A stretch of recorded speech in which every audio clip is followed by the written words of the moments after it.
Fermez les yeux et imaginez le paradis. Que voyez-vous? Des nuages immaculés, des anges jouant de la harpe, une paix éternelle? Et si je vous disais que le paradis possède, en réalité, des plans architecturaux bien définis, que les textes sacrés de différentes cultures renferment des esquisses détaillées de ce monde idéal, des rues pavées d'or, des rivières de lait et des palais dépassant tout ce que notre imagination peut concevoir. Aujourd'hui, nous n'allons pas nous contenter de rêver, nous allons devenir les architectes et les explorateurs qui vont déchiffrer ces plans secrets. Nous allons comparer la manière dont le paradis est construit dans le christianisme, l'islam, le bouddhisme et même dans les mythes vikings. Préparez-vous, car certains de ces projets de monde parfait risquent de vous surprendre, voire de vous choquer. Et au final, vous comprendrez que toutes ces constructions fantastiques en disent bien plus sur nous, les humains, que sur les dieux. Avant de commencer notre exploration, demandons-nous pourquoi l'humanité a-t-elle ressenti le besoin de concevoir le paradis. L'idée d'un monde parfait dans l'au-delà n'est pas qu'un simple conte de fées, c'est un outil psychologique extrêmement puissant. Pour l'homme antique dont l'existence était rythmée par le danger, la famine et l'injustice, le paradis était la promesse d'une récompense et d'une sécurité absolue. C'était le lieu où toutes les erreurs étaient réparées. Celui qui souffrait de la faim rêvait de jardins édéniques aux fruits inépuisables. Celui qu'épuisaient les guerres, lui, aspirait à la paix éternelle. L'architecture du paradis est donc un miroir. Elle reflète les peurs, les espoirs et les valeurs les plus profondes de chaque culture. En étudiant ces plans célestes, nous étudions en réalité l'âme du peuple qui les a imaginés. Notre voyage commence maintenant avec l'archétype le plus universel du paradis, le jardin. Commençons par les bases, les religions abrahamiques. Le judaïsme, le christianisme et l'islam partagent un point de départ commun, le concept du jardin d'Éden ou du paradis. Dans le judaïsme, on l'appelle Gan Eden, le jardin d'Éden. Ce n'est pas tant une récompense future qu'une mémoire, le souvenir d'une harmonie perdue. L'architecture, si l'on peut dire, est celle de la nature dans son état idéal, sa forme la plus primitive et parfaite. Imaginez un monde où il n'y a ni prédateur ni proie, où la terre produit ses fruits sans effort pénible et où l'homme vit en parfaite harmonie avec Dieu et toute la création. Un élément clé, ce sont les deux rivières qui se séparent en quatre, irriguant l'intégralité du jardin. C'est un puissant symbole de vie et d'abondance. Vous n'y trouverez pas de construction d'or ou de pierres précieuses. La valeur suprême, c'est la vie elle-même, pure et immaculée. Pour le croyant juif, le paradis, ce n'est pas tant s'envoler vers les nuages, mais plutôt le rétablissement de cet ordre idéal ici, sur terre, dans le monde à venir, le Olam Haba. Le christianisme reprend l'idée du jardin pour la développer à l'échelle d'une véritable métropole. Certes, le jardin d'Éden est fondamental, mais l'apogée de la vision chrétienne du paradis, c'est la nouvelle Jérusalem, telle que décrite dans le livre de l'Apocalypse. Et c'est là que débute une véritable féerie architecturale. Oubliez toute notion de modestie. Il s'agit d'une ville qui descend directement du ciel sur la terre. Sa caractéristique première, la lumière.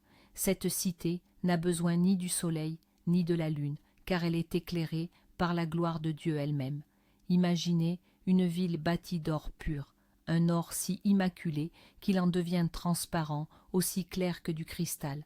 Ce n'est pas seulement un signe de richesse, c'est le symbole de la pureté et de la sainteté divine.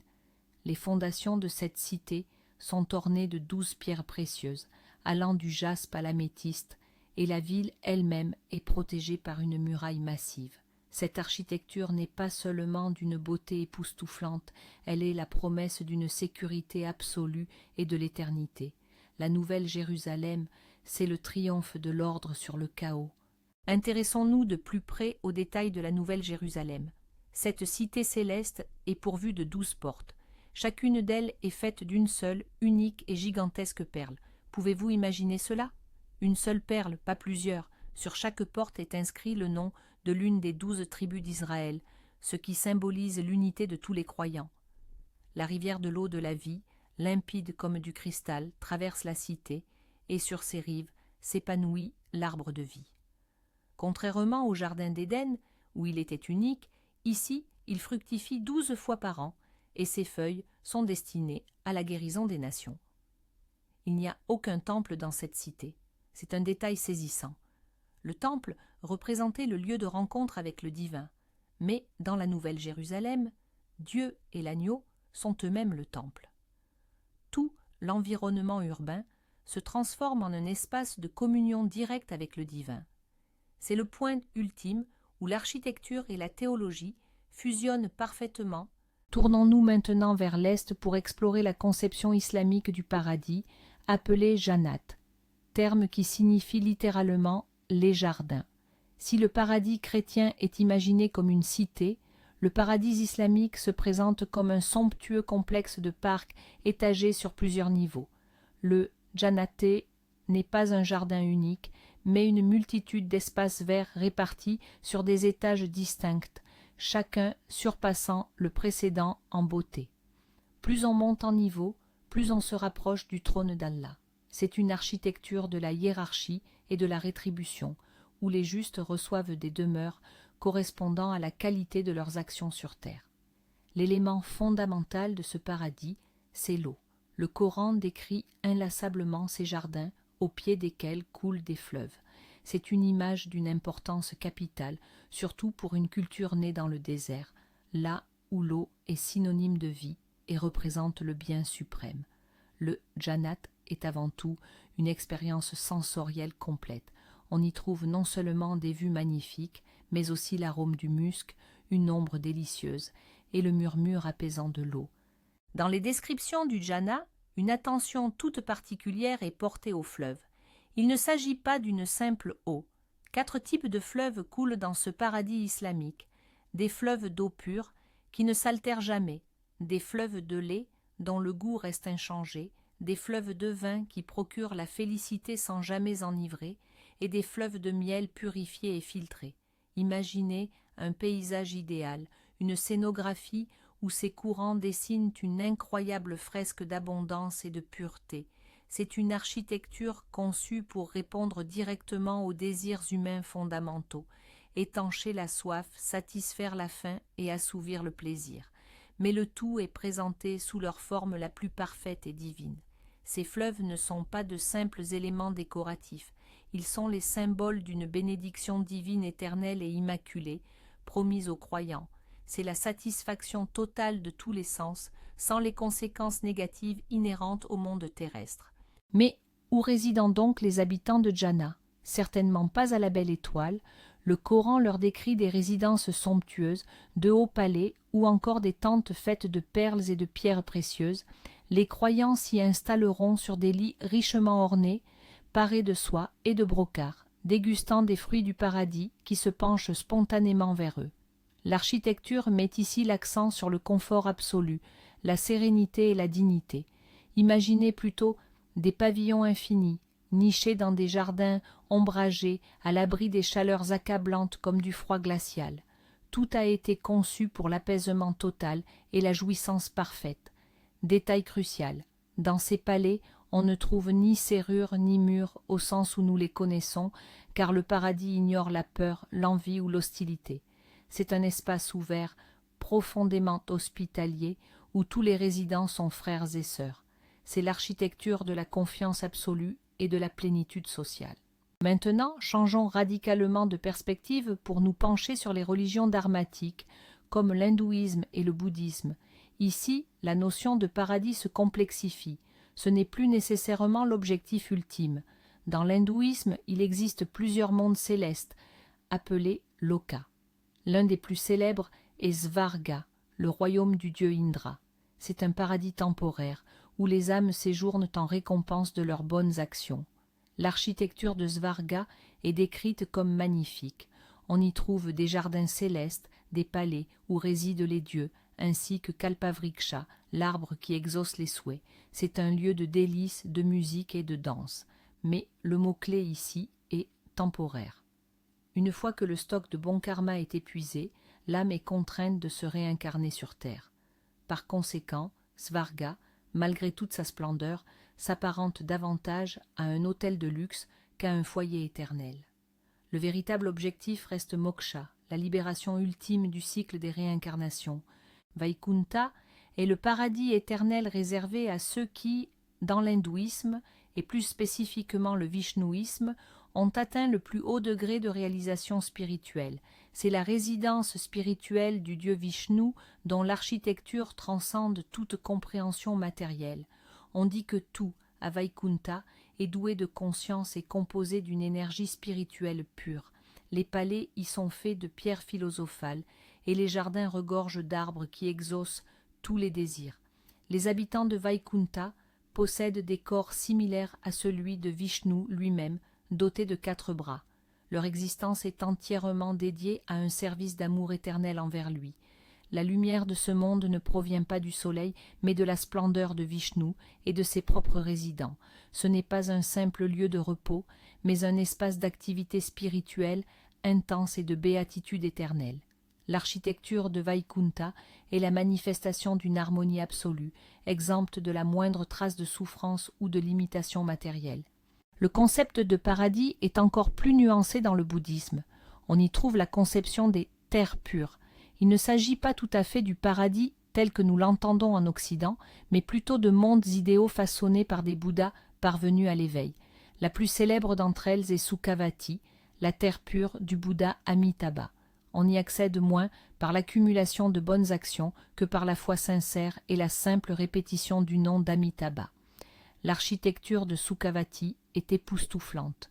Le sol y est fait d'or, et les palais et pavillons sont construits à partir de 7 sortes de joyaux. Même les arbres sont faits de pierres précieuses, et lorsque le vent souffle, ils émettent une musique magnifique qui expose le dharma, l'enseignement bouddhique. Ce n'est pas un lieu de plaisir hédoniste, mais plutôt une université idéale pour atteindre l'éveil. Tout dans ce monde est conçu pour assister les êtres dans leur progression vers le nirvana. Intéressons-nous aux détails de l'architecture de Sukhavati. On y trouve des lacs de lotus dont l'eau est dotée de 8 vertus, comme le fait d'être fraîche, douce et d'apaiser la faim. Le fond de ces lacs est tapissé de sable d'or. Lorsque les résidents de la terre pure souhaitent prendre un bain, l'eau s'élève automatiquement jusqu'au niveau désiré. Les oiseaux de Sukhavati ne sont pas de simples animaux, ce sont des manifestations du Bouddha Amitabha, et leur chant est en lui-même un enseignement. Ici, il n'y a ni nuit, ni intempéries, ni maladie, ni vieillesse. Même la nourriture apparaît spontanément sur de précieux plateaux, et elle disparaît dès que la personne est rassasiée. L'ensemble du paysage et l'architecture de Sukhavati constituent un environnement d'apprentissage interactif. Son objectif principal est d'éliminer toute distraction et tout obstacle à la méditation et au développement spirituel. C'est un paradis conçu pour le disciple et non pour le simple touriste. Mais au fait, qu'est-ce que le nirvana, cette quête ultime du bouddhisme? Et c'est là que nous rencontrons la notion de anti-architecture. Le nirvana n'est pas un lieu, il ne possède ni plan, ni mur, ni jardin, ni rivière. Le mot nirvana se traduit littéralement par extinction ou soufflement. C'est l'extinction des passions, des désirs, de la haine, de l'ignorance, tout ce qui nous enchaîne au cycle de la souffrance et des renaissances. Si tous les autres paradis sont des édifices ou des espaces idéaux, le nirvana est une libération totale du besoin de tout espace quel qu'il soit. C'est un état de paix et de liberté absolue, impossible à décrire ou à représenter. Ce n'est pas quelque chose, mais la cessation de quelque chose. C'est pourquoi le nirvana n'a pas d'architecture. C'est le projet d'un monde idéal le plus radical qui soit, car il ne propose pas d'améliorer le monde, mais d'en sortir complètement, d'aller au-delà de ses limites. Après avoir exploré les grandes religions mondiales, plongeons dans la mythologie des civilisations antiques. Commençons par l'Égypte ancienne. Leur paradis s'appelait les champs d'Yarou, ou champs des roseaux, et son architecture était étonnamment familière et très terrestre. Les Égyptiens concevaient l'au-delà comme une version idéalisée de la vallée du Nil. C'étaient des champs fertiles, traversés par des canaux d'eau pure, où le défunt devait continuer à pratiquer l'agriculture. Oui, vous ne rêvez pas. Au paradis égyptien, il fallait travailler. Certes, le labeur était léger et produisait des récoltes abondantes. Mais pour échapper même à cette tâche facile, les Égyptiens fortunés plaçaient dans leurs tombes des statuettes spéciales, les Usheptis, chargées de faire le travail à leur place. les champs d'Iyaru représentaient un paradis de stabilité et de prévisibilité. C'était le rêve d'un agriculteur, pas celui d'un guerrier ou d'un mystique. L'architecture de cet au-delà était synonyme d'ordre, de fertilité et de la répétition éternelle d'un cycle terrestre prospère. Maintenant, mettons le cap sur le nord glacial, chez les Vikings. Leur vision du paradis était, sans surprise, à l'image de leur existence rude et guerrière. Leur paradis le plus célèbre est le Valhalla, littéralement le palais des tués. Ce n'est ni un jardin, ni une cité, mais l'immense salle de banquet du dieu Odin. L'architecture du Valhalla se voulait martiale et grandiose. Son toit était fait de boucliers d'or, et les lances servaient de chevrons. Seuls les guerriers tombés bravement au combat y étaient admis. Et quel était leur quotidien? Chaque jour, ils se rendaient sur le champ de bataille et s'affrontaient à mort. Mais, à la nuit tombée, toutes leurs blessures guérissaient, les vaincus ressuscitaient, et ils rentraient tous au Valhalla pour festoyer toute la nuit, boire de l'hydromel et dévorer la chair du sanglier Sérimnir, lequel renaissait intégralement chaque matin. C'était le paradis de l'éternelle bataille et de l'éternel festin. L'architecture du Valhalla n'était pas conçue pour le repos, mais pour un entraînement incessant, car tous ces guerriers, les Einherjar, devaient en se préparer en vue de l'ultime confrontation, le Ragnarök. Mais le Valhalla était-il la seule option d'outre-tombe offerte aux Vikings? Non, il existait un autre lieu, moins souvent évoqué, Folkvangr, littéralement le champ des armées ou le champ des gens. C'était la demeure de la déesse Freyja. Elle avait le droit de recueillir auprès d'elle la moitié des guerriers tombés au combat. Contrairement au Valhalla, que l'on décrit comme une immense salle, Folkvangr est imaginé comme un champ ou une magnifique prairie. Au centre de cette plaine s'élevait la salle de Freyja, Sessrumnir. Malheureusement, beaucoup moins de descriptions de cet endroit nous sont parvenues, mais le concept lui-même nous offre une alternative fascinante. Si le Valhalla représente un paradis purement masculin et guerrier, Folkvangr, sous l'égide de la déesse de l'amour et de la fertilité, devait être un lieu plus paisible et harmonieux. Cela démontre que, même au sein d'une seule culture, différentes conceptions de l'au-delà pouvaient exister, correspondant à des valeurs distinctes et, potentiellement, à différents dieux tutélaires. Voyageons sous le soleil de la Grèce antique. Leur paradis, réservé aux héros et aux justes, était appelé l'Élysée, ou plus communément les Champs-Élysées. Contrairement au royaume lugubre d'Hadès, l'Élysée était synonyme de lumière perpétuelle et de félicité absolue. Son architecture était fondamentalement naturelle. Il s'agissait de magnifiques prairies situées aux confins de la terre, balayées par la douce brise du Zéphyr, où régnait un éternel printemps. Nul besoin d'y travailler. La terre, généreuse, offrait d'elle-même 3 récoltes par an. Les héros s'y adonnaient aux compétitions sportives, aux échanges philosophiques et au plaisir de la musique. C'était un véritable paradis d'oisiveté et de repos amplement mérité. On n'y trouvait ni les cités grandioses de la Nouvelle-Jérusalem, ni les halles guerriers du Walhalla. C'était une idylle méditerranéenne idéalisée, l'aboutissement du rêve pour l'homme épuisé par la guerre et l'agitation du monde. Le principe architectural essentiel de l'Élysée résidait dans l'harmonie parfaite entre l'homme et une nature paisible et généreuse. Mais qu'en est-il des Celtes, ces habitants mystérieux de l'Europe antique? Eux aussi possédaient leur propre version du paradis, fréquemment désignée sous le nom de île des Bienheureux ou d'Autre Monde. Ces îles, à l'image d'Avalon, se situaient quelque part à l'ouest, au-delà des limites du monde connu. L'accès n'y était possible qu'avec une invitation formelle de leurs résidents, les Sidés. L'architecture de ces lieux était intrinsèquement magique. Le temps s'y écoulait différemment, une année pouvait ne sembler qu'une seule journée. C'étaient des terres de jeunesse éternelle, totalement exemptes de maladies et de mort. On y trouvait des pommiers portant des fruits d'immortalité, et c'était le lieu d'un festin éternel. Ces mondes étaient souvent décrits comme des tours de verre ou des îles flottant dans les airs. Il ne s'agissait pas d'un simple lieu de repos, mais d'un véritable monde parallèle, empli de magie, de musique et de mystère. Le paradis celtique représente l'architecture même de l'évasion, une fuite de la dure réalité vers un royaume d'émerveillement perpétuel.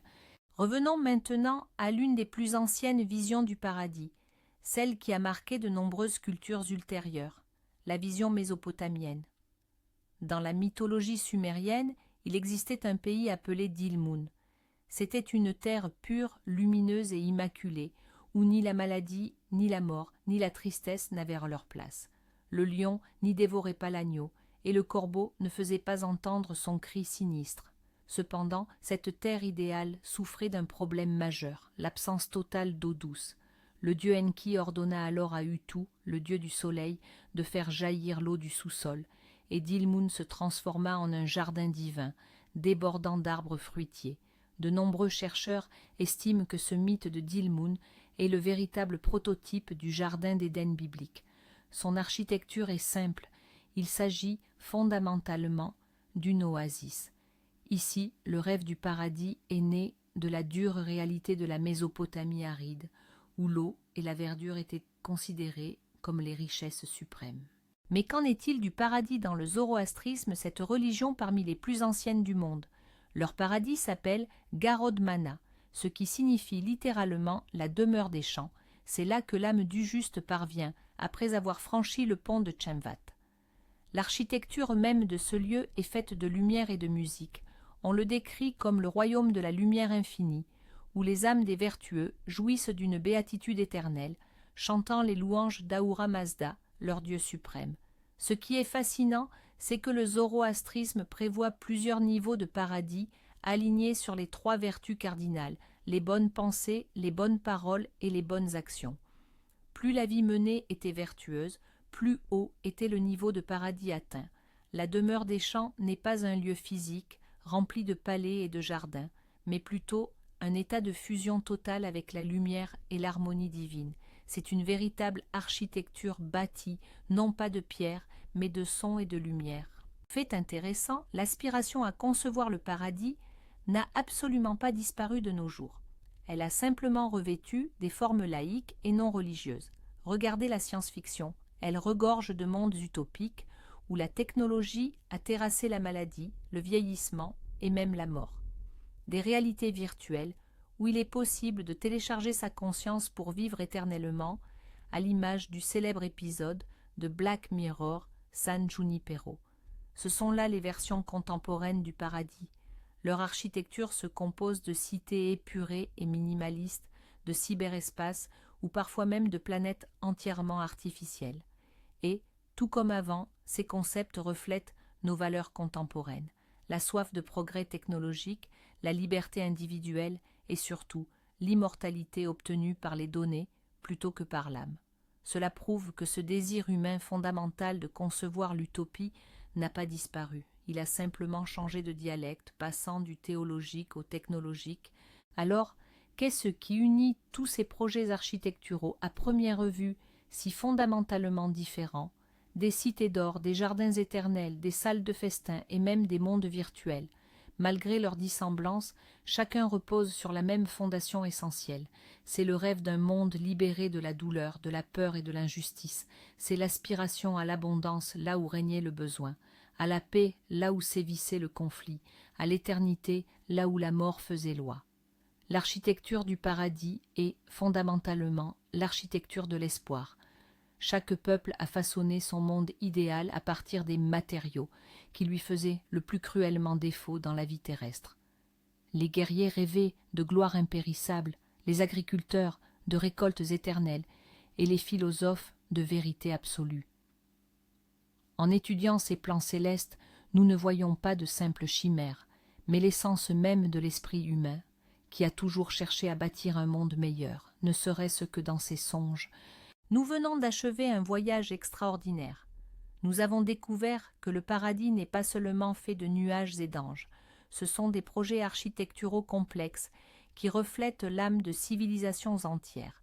Nous avons visité la cité radieuse de la Nouvelle-Jérusalem, nous nous sommes promenés dans les jardins étagés du Janat, nous avons festoyé dans la salle du Valhalla et médité dans les paysages parfaits du Sukhavati.